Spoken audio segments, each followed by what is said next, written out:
Welcome to Solvetic, your channel to always learn technology easily.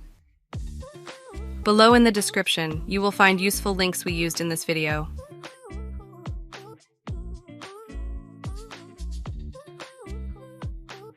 Today in Solvetic, we will see how to remove all malware from Windows 11 without software.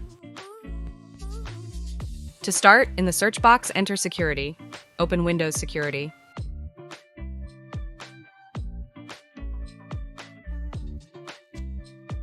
Here, go to the Virus and Threat Protection section. In Current Threats, click on the line Scan Options. As you can see, you have some options to perform the system analysis scan. Leave the option checked Quick Scan and click Scan Now. It is time to wait for this analysis to be completed to look for any threat that puts the integrity of the computer at risk.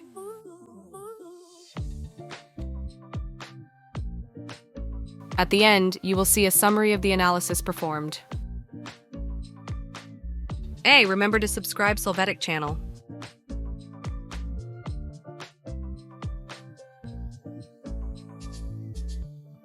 We hope it has been helpful for you. Here are links to watch more videos of your interest and subscribe to the Solvetic channel. Thank you.